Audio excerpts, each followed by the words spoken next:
BlackRock will be the one. It's going to trade the most for sure. But the rest of them, like 5 of them are already in the what I would call upper middle class. And then even like I just saw Valkyrie took in 40 million yesterday. That is a lot. Like everybody's a winner here. But the GLD of Bitcoin is going to be IBIT. I don't have the numbers in front of me. But I think Wisdom Tree is probably around 30, 40 million. I mean, you only need about 50 million here to be profitable. And Wisdom Tree is committed to this space. They got a bunch of ETFs in Europe. And then you start going up, everybody's got over 100 million. So they're already in profit zone. Even if they had 10 million, it's only been 2 months. Normally it's a year. So even if you extrapolate Wisdom Tree, they're going to be well over 100 million in a year. So I don't see any of these 9 closing. What I do see happening is a bunch of spaghetti getting thrown at the wall, like 18 different forms of leveraged Bitcoin ETFs, and maybe 3 are successful, 3 are middle class, and like 6 get closed. So I do think there'll be spaghetti thrown at the wall outside of the 9. Some of those will come and go. The 9 are here to stay. None of them are going to close.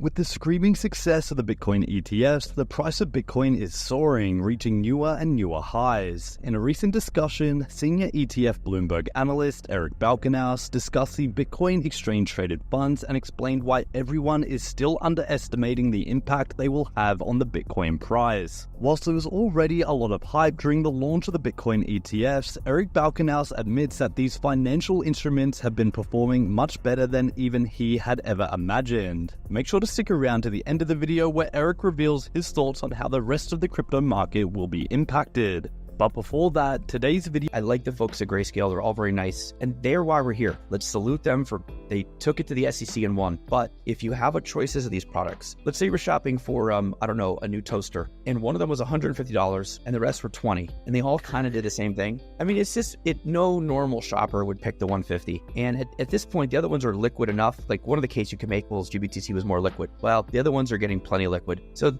you're losing a lot of any advantages. So I don't see a lot of new flows coming in. But what is going on is what I call the bull market subsidy. And this is kind of ingenious by Grayscale to foresee this. And I didn't really even think about it, but it's something we see in active mutual funds. If you have $25 billion, which they had, and you see $10 billion in outflows, you'd think, okay, well, they would have 15 billion in assets. But if the Bitcoin price goes up 40%, you actually have the same amount of assets or more. And so if it goes up 100%, so if Grayscale, which I'm sure they're all bullish on Bitcoin, they can afford to lose a ton of customers and assets, and they could still be making a mint through just the fact that Bitcoin went up that much. It's a little miragey. The assets are more about just the price of Bitcoin at that point than having actual customers. You'd rather have the customers, but hey, it's still the same revenue. It's the same dollar revenue. So in a way, Grayscale is probably going to be fine and benefit just from starting the race with a big base. And so active mutual funds, when Vanguard came around, they all had hundreds of billions, tens of billions. So when Vanguard started to take the customers away, the stock market went up 2-3-fold. So active mutual funds, like stock picking mutual funds, had 3 trillion 10 years ago. They've seen 2.5 trillion of outflows, yet they have 5-6 trillion today. And that is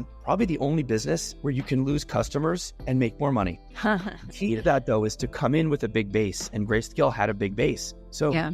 I wouldn't worry about them, but I don't see anybody who's fresh shopping for a Bitcoin ETF would pick GBTC. So these big companies, we know what they do. It's like old news. But when somebody comes from the outside and is able to go wild from like this far off area and sort of command the attention and a lot more flows than they're due, it's hard to take your eyes off of it. So I thought that I would be on to other things by now because I thought it's going to settle down and Bitcoin would be 10% of my life. But the second wind has me almost as engaged as during the approval because, again, just as the way I was engaged in other times, something broke through from the outside like this has. I thought it would take longer to have this sort of second wind. The second wind came faster and was more intense than I thought. I think we all expected some hype early, like the first couple days, all this. It was like a pressure valve that was built up for 11 years and it finally released. Of course, there was going to be hoopla and some flows and some volume, and there was. And then it kind of dipped down and I thought, okay, we're going to get to this new normal of like maybe 50 to 75 million a day in flows, and maybe an outflow here and there, a little more normal. And GBTC's outflows had actually stabilized. So I thought, okay, we're going to enter this sort of more mild area. And then potentially down the road, as advisors get more interested, there could be a run up. Well, that happened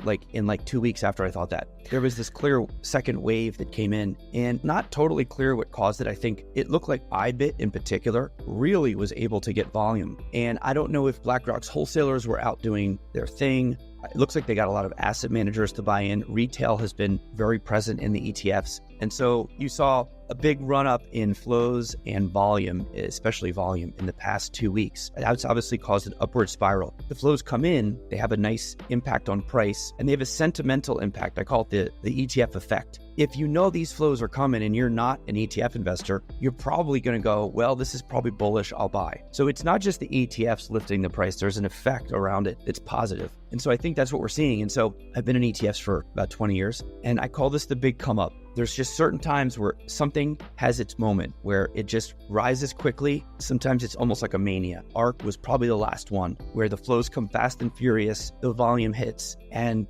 basically you get some FOMO, and that actually helps the price of the underlying go up too. And I think we're in that moment. I think it only happens once. After there's a long decline or a bear market, it's tough to have that feeling again. Bitcoin ETFs will always be around just like gold ETFs are, but you only get this sort of like shining, like welcome to ETFs moment once where you break through. You know, it's like an artist who has a first album that's a smash hit. You can definitely live on after that, but you only have that moment once, and we're in that moment. People should appreciate it.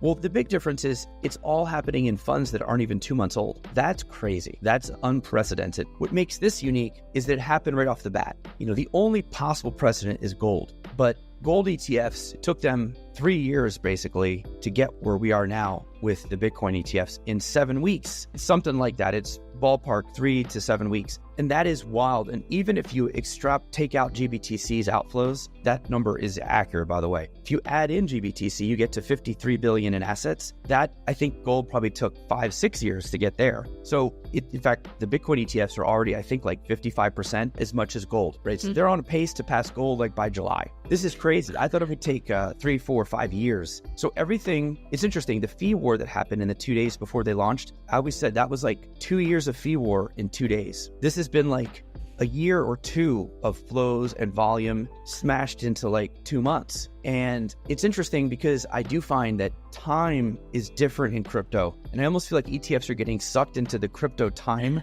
thing, like that planet on Interstellar where like 1 minute is like 2 years on Earth or whatever. I honestly feel like, what is happening here is almost more consistent with the way crypto moves than the way a typical ETF moves. So I think it's interesting, and that's another reason it's fascinating, is because these are two worlds colliding. It's TradFi and crypto, and they're each having an effect on each other. And I think one of the effects is everything's moving faster. And I think that one of the things that you see is the big platforms, we're going to take like 6 months to add them. But the fact that there's even rumors that they're going to add the ETFs on within 2 months, that's a good sign because it tells you that the gatekeepers are getting incoming phone calls from their advisors. And they don't want to look like idiots. You can't have an advisor in Kentucky who has a client saying, hey, can I buy IBIT? No, it's like almost like, and they're like, why? Well, daddy at the home office says I can't use it. It's just, you look totally emasculated. It's just not good client service. So the fact they are going to maybe add them sooner is a good sign. So it looks like the demand was pretty grassroots. And we know that from the number of trades. The only thing that I'm a little surprised at is I think there's more retail action than I thought. I thought it would take longer because the advisors are less of them, but they come in bigger. But we've seen a ton of retail interest here. But I don't think this is GameStop ape retail. This is probably a more sober, normal retail. The kind of people who probably would buy an ARK or a thematic ETF. They're probably not first-time ETF users. So to me, this is a different kind of retail than the crypto people may assume retail is. They may just assume it's like the GameStop people. I don't think this is that crowd. I think this is a more heads-up retail. And I think these are people who might have been interested in Bitcoin, but just didn't want to go through the hassle of like getting it in all these other ways they could. And the ETF is such a known, trusted, easy thing for them. Just click buy, you got the trade on, and you don't have to worry about it. So I think the value proposition has really sort of carried the day for a lot of the flows. Yeah, so it's interesting, the spillover effect to the futures ETFs. I kind of thought that those would start to go down in interest because you can get the real deal with spot. Why bother? I think what's going on here is that there's just, when you have something that's going up like, what was it, up 30% in 2 weeks? It was up like 6% a day. This stuff attracts all kinds of traders. This is just a fascinating, it's like bait. So you're going to get a lot of traders and a lot of arb going on between the futures, the Bitcoin futures, the spot. So I think some of the volume in the futures ETFs is people arbing between everything or using it to hedge. So it's not necessarily like somebody woke up and said, I want to go long Bitcoin, I'm going to buy BITO. So I think a lot of the volume in the spot Bitcoin ETFs is just trading between them and maybe even trading between exchanges. And basically, if anything is out of whack, someone's going to arb that now. So there's a lot of arb volume, but that's okay. That keeps all the prices in line. So no matter where you are, futures ETFs and exchange, you're probably going to get a good price for what Bitcoin is trading at because someone would have arbed any gaps. So this is the power of ARB and the ETF market makers. And I think that's a good portion of the volume. So when you have something that's in play like this, because 30% in 2 weeks, I think the Qs is flat and the S&P is flat. So stocks have been, they've been great, but not like this, right? So when you have something, you're going to attract all kinds of people getting into it. So the volume numbers, I think, show that. I don't think they'll sustain this kind of volume. I think over time, maybe one of them will. Like IBIT could end up trading like $1.5 billion a day forever.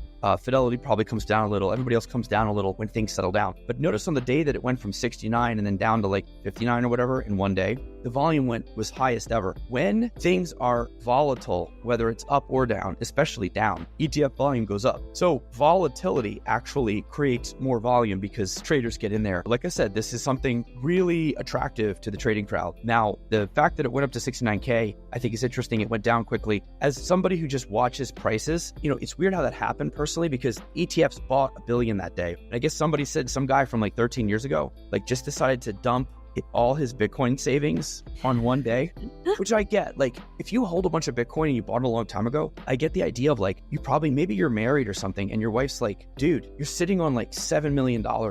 We have to buy a house. Like at some point I could see people cashing out at these highs. So I could see like this stunted, like 2 steps forward, 1 step back, even if the ETFs are just consistent buyers. So that was an interesting thing for me to see. And the idea that it was this one person, this whale from way back when, it's just an interesting phenomenon, but it probably did need to take a breather. I mean, it was going up too quickly. Even in stocks, you see this. Usually it goes down for a quick day and then it regains its momentum. But the ETFs seem to be consistent buyers for the time being. So there's Eric Balkanow's insights on the Bitcoin ETFs and their massive success. As he discussed, this surge in interest and volume in Bitcoin ETFs has been more intense and faster than anticipated, indicating a huge demand for these financial products amongst investors. He emphasizes that this influx of volume and flows has had a positive impact on Bitcoin's price, creating a bullish sentiment amongst investors. Balkanows also discussed the spillover effects to Bitcoin future ETFs, noting that despite the availability of spot trading, futures ETFs continue to attract traders and volume. Despite market volatility, Balkanows remains optimistic about the long-term prospects of Bitcoin ETFs, predicting sustained interest and volume.